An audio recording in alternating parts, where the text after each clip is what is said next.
Dearest witness, consider this your most impertinent invitation to a memoir of utterly improper proportions, where the skeletons in my closet not only rattle their chains, but demand you pour them a drink and listen closely. Within these pages, you shall encounter no blushing debutante, no neatly tied conclusions, only the raw, unflinching chronicle of a woman who loved with wildfire intensity, grieved with tectonic force, and wore her scars like insignias of honor. Sink Pride and Prejudice meets Sharp Objects, a tale of red dirt soil and shattered expectations, where wedding vows collide with exploration that rewrites traditional relationship rules, and a uterus with 2 chambers becomes the least of our surprises. Will you accept this invitation? The carriage awaits. This story discusses sensitive topics, blending real experiences with fictionalized events, names, and timelines. It is not a factual account, but a storytelling interpretation. The first time we met her, really met her, not just the nervous coffee date or the stilted threesome that felt more like a job interview than lovemaking, I thought this could work. She was younger, softer, where I was sharp, with a daughter who clung to me but could yet not speak. The sex was electric, her breath hitching as my fingers discovered the rhythm that made her thighs tremble. James groaned when she took him in her mouth, the way we moved together like some intricate clockwork of desire. For a moment, it felt like we'd cracked the code. But then, the little things. The way he'd make her coffee without asking how she took it, because he remembered. The inside jokes that excluded me. The nights I'd lie awake, listening to their laughter drift down the hall, my PMDD a live wire in my veins. We'd agreed to boundaries. No overnights, without discussion. Equal attention, no secrets. Yet the rules bent like reeds in a storm. I find her lipstick on our sheets, not the shade she wore with me. He'd forget our date night because her daughter had a fever. The triad became a house of cards, and I was the trembling foundation. Somewhere in the chaos, a plan took root.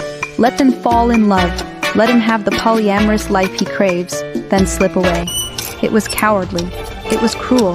And yet, the fantasy of escape became my only solace, even as it hollowed me out. There's a particular irony in discovering, at 28 years old, that you've been walking through life with 2 of something most people only get 1 of. A diagnosis, uterus didelphys, arrived like a belated confession from my own flesh. 2 cervixes, 2 vaginal canals, a reproductive system built like parallel highways, unnoticed through years of exams and dismissive gynecologists who'd never thought to look beyond the standard checklist. For a brief moment, the revelation eclipsed everything else. I was extraordinary. Not in the metaphorical way people say at pep talks, but in the literal medical textbook sense. I traced the unfamiliar contours of myself with a kind of awe, as if meeting a stranger in the mirror.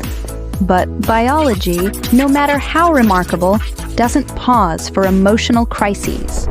The triad collapsed under the weight of its own contradictions, jealousy curdling what had once tasted like liberation, PMDD turning my hormones into Molotov cocktails. There were nights I hated James so fiercely, I could barely look at him. Nights I packed a go bag and sat in the driveway with the engine running. And yet, when the dust settled, there he was, choosing me.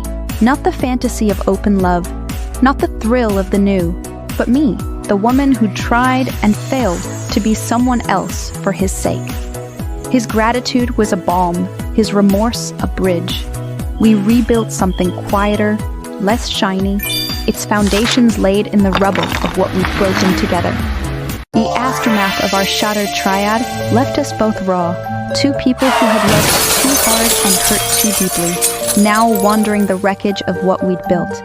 Words had been hurled like knives, each one finding its mark. You never loved me. You just loved the idea of me.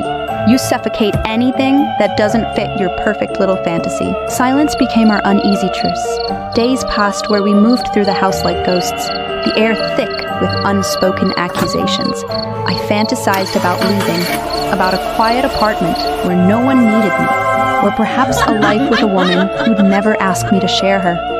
Marriage, I decided, was a battlefield I hadn't been trained for. Then the cruel twist. James fell ill again. His body, already worn from years of pain, rebelled with a vengeance. Doctors shrugged, tests came back inconclusive, and there I was, exhausted, resentful, my heart a tangle of frayed threads, changing his sweat-soaked sheets and pressing cool cloths to his forehead. Some nights, I'd stand in the shower, water scalding my skin, and wonder if I was a fool for staying. But love isn't just passion or easy joy. Sometimes it's the gritted teeth determination to show up when every fiber of your being wants to run. And then the breakthrough, a doctor who listened. Antibiotics that eased the relentless pain. The slow return of the man I'd fallen for. His laugh, his steady hands, the way his eyes crinkled when he teased me. We rediscovered us in the quiet moments. Shared coffee on the porch, watching the sunrise over our land. Lazy Sundays tangled in sheets, no agenda but each other. The tentative return of trust, built not on grand gestures, but on the daily choice to stay. The future, once a fog of uncertainty, now stretched before us. Not perfect, but possible. The election of 2025 didn't just divide the nation. It shattered my family, like a hammer to stained glass. My father, the man who'd held me as I sobbed over my mother's grave, who'd weathered storms and land runs and my own reckless heartbreaks, now turned his back on me with a silence more brutal than any shout. All because I dared to say, respect my boundaries. The irony wasn't lost on me. This was the man who'd taught me to stand my ground, until my ground conflicted with his. My brothers fractured along fault lines. The elder, my ally, his text to steady I see you in the wreckage. The younger, Switzerland incarnate, his neutrality a different kind of betrayal. And then, as if the universe demanded one more trial, James' diagnosis, testicular cancer. The man who'd survived more near-death experiences and hardships than anyone I have ever known, now faced an enemy even his brilliant mind couldn't outmaneuver. We sat in the oncologist's office, his hand clammy in mine, as the doctor mapped out treatment with the clinical precision of a general planning a siege. But here's the miracle. Through the chemo's cruel haze and the silence where family once stood. Through the nights James retched until his body trembled, and the dawns where I startled awake, still tasting grief's metallic whisper, we endured. Not with the blind hope of children, but with the battered, stubborn kind. In the rhythmic hymn of the IV machine's pulse, in the still warm casserole placed quietly at our door, some neighbor's edible prayer, in James' fingers, weak but insistent, seeking mine beneath hospital sheets. In the unshaken truth that love, when real, does not falter. It bends, it burns, but it does not break. And when the first spring wildflowers pushed through the frost-hardened earth of our land, I understood.